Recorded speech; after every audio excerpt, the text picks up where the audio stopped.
on Friday, calling for the House to impeach federal judge James Boasberg for signing off on multiple subpoenas to track Republican lawmakers as part of Jack Smith's Arctic frost investigation, the same judge who also worked on the Russia collusion probe. Now, Attorney General Pam Bondi revealing that Biden's Justice Department seized President Trump's official cell phone from his first term, and they issued a subpoena for the president's personal call logs as well, as part of their Arctic frost probe. Bondi did not say which phone carrier received the subpoena and if that company complied or challenged the subpoena. Joining me now with more is former California Congressman Devin Nunes. He exposed the Russia hoax 7 years ago on this program with me here while serving as the House Intelligence Committee chairman. Devin, it is great to see you. Thank you so much for being here today. You are also the chairman of the President's Outside Advisory Intelligence Committee, and we appreciate you being here. Can you talk to us a bit about what happened to Truth Social and Trump Media and Technology Group during this Arctic frost investigation? Yeah, Maria, thanks for having me. And one would think that Trump Media would not have been caught up into Arctic frost at all, largely because, Maria, we just became a public company in 2024, and we were nowhere around in 2021 on January 6th. So why would Trump Media be subpoenaed at that time during this investigation? It doesn't make any sense. And, you know, furthermore, when you look at this, J.P. Morgan, should they have complied with this, knowing that we weren't around? They had to know that our company wasn't around on January 6th. We were never notified. Trump Media Company wasn't notified. Now, what do you mean about? Tell me about J.P. Morgan. What are you saying about J.P. Morgan? Well, when the Arctic frost went after our bank records at Trump Media, that's inexplicable because we didn't exist. So what reason did they have to go after us? But I think furthermore, why did J.P. Morgan target us and not tell us? We're a Florida company. I mean, I can't believe this is not against Florida law, that it wouldn't be against federal law. But furthermore, during that time period, Maria, when we were a private company just going public, J.P. Morgan then debanked us at that time. Now, luckily enough, we had other banks in line, First Citizens, but right at the time that we were going public in early 2024, in the spring of 2024, right at the height of the campaign, we were trying to get our company that saved free speech, Truth Social, saving free speech, making sure that we all had a voice. At that time, J.P. Morgan inexplicably debanked us. And we need to know why that happened. You know, after discussing this with them for several months, going back and forth, it looked political at the time. But now we know that they were under subpoenas that they didn't tell us about as they were cooperating with the Biden Department of Justice.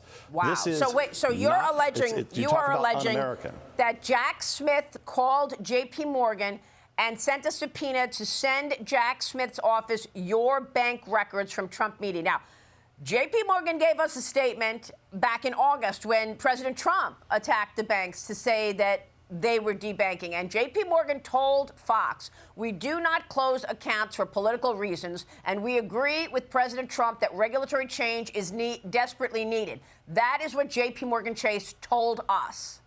What are you saying? Well, that may be their policy now, but I can't imagine that was their policy at the time. Because we know now, we didn't know. Now, what's new here is that we were caught up in Arctic frost. We, Trump Media Company. Now, look, we're owned by hundreds of thousands of shareholders all around the world. We had nothing to do with January 6th at all. There was no reason to go after us and subpoena our records. So the back and forth that happened between the Department of Justice, what was the reason for the subpoena? Who did they talk to at J.P. Morgan? Because we know at that time we were going back to J.P. Morgan saying, look, this sure looks political. And then after this going on for months, then right when the damage could be maximized against our company, right when we were going public, what does J.P. Morgan do? They debank us. And I've seen Jamie Dimon and others at J.P. Morgan say this over and over again, that they don't debank people for political reasons. Well, then why the hell did you debank Trump Media? We didn't have anything to do with January 6th. So look, we're going to do everything under the law, Florida law and federal law, to figure out what J.P. Morgan knew, when did they do it, did they coordinate with anybody within the Biden administration or the Justice Department. This is easily knowable. All we need is all the communications that J.P. Morgan had as it relates to our account. But we know that what they did, and at the time, I think it's pretty clear they were trying to maximize damage on behalf of someone. We don't know who, but there was no reason for Jack Smith, that witch hunt, the Department of Justice to ever target Trump media. We were a company, Maria, at the time, by the way, that was just going public with $250 million in no debt. You know, we had a clean bill of health. We just got approval by the SEC. Why would you debank somebody that wants to deposit $250 million into your bank, supposedly one of the largest banks in the world with high integrity? These are questions that will be answered, and we will make sure as a company that they are answered. And look, we're one of, don't forget, we're one of hundreds and hundreds. You were just talking to the senators that got their phone records wrapped up in this. There's hundreds of Americans that were wrapped up in this dragnet. Well, I think it's absolutely extraordinary that Jack Smith went to corporate America to actually do the dirty work. We know that they went to Verizon, they went to AT&T, and Verizon and AT&T handled it very differently, demanding phone records from Republicans as well. I want to get back to what Jack Smith's overall modus operandi was. Let's take a break and come right back with former House Intelligence Committee Chairman Devin Nunes. Stay with us.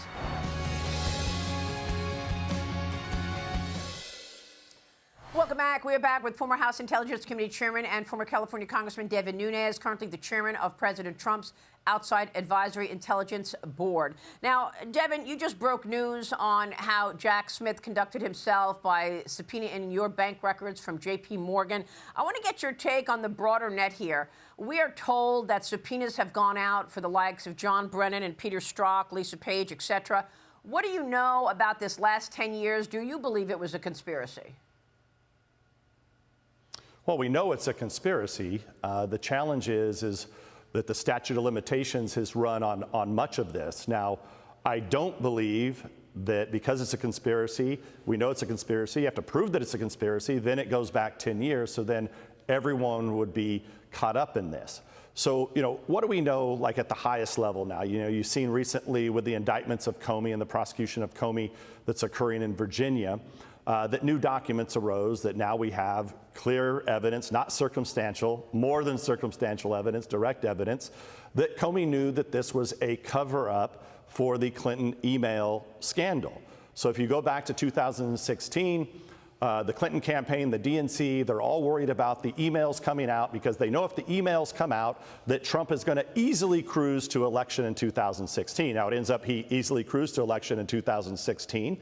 But what happened at that time is Comey wanted to keep his job. We now know that through information that's been disclosed.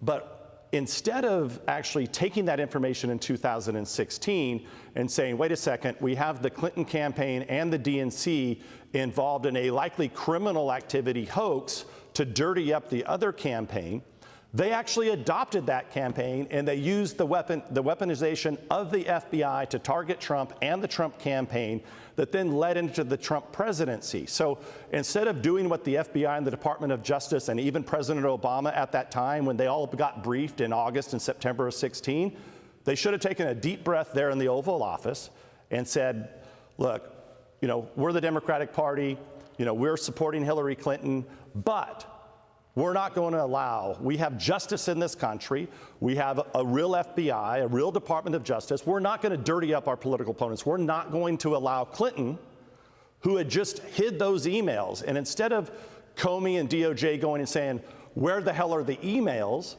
they operated in that whole time knowing that this was just a cover-up, and they weaponized the Justice Department against the Trump campaign.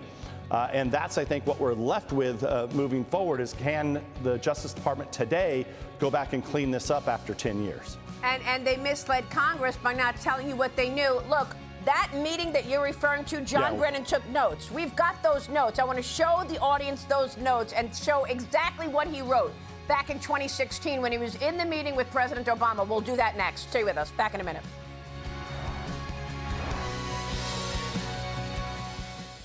Welcome back. I'm back with former California Congressman Devin Nunes. And Devin, you mentioned the meeting in the Oval Office back in 2016. These are the notes that John Brennan wrote, which were declassified by John Ratcliffe. And here's what John Brennan wrote. We actually didn't understand his scribble, so we actually wrote it all out. Here's what he wrote on his notes. Alleged approval by Hillary Clinton on July 26, 2016, of a proposal from one of her foreign policy advisors to vilify Donald Trump by stirring up a scandal claiming interference by Russian security services. There you go. He wrote it all down, Devin. Yeah, so easily what do we have here? For 10 years, we've had a conspiracy to do what? What's the law that they broke? What they broke is that they lied and misled Congress. Specifically, they concealed this information. They concealed the fact that they knew that this was a cover-up by the Clinton campaign. As I said in the last segment, instead of exposing the cover-up, they weaponized the Justice Department to go after their political opponents. All of this information was not only hid from the American public, it was hid from Congress over and over again. We know now that Brennan did it. We know now that Comey did it. We know now that likely Clapper did it. Now, what we don't know is unbelievable. What did the subpoena say that raided Mar-a-Lago? What did that subpoena say? You told us first on this program so many years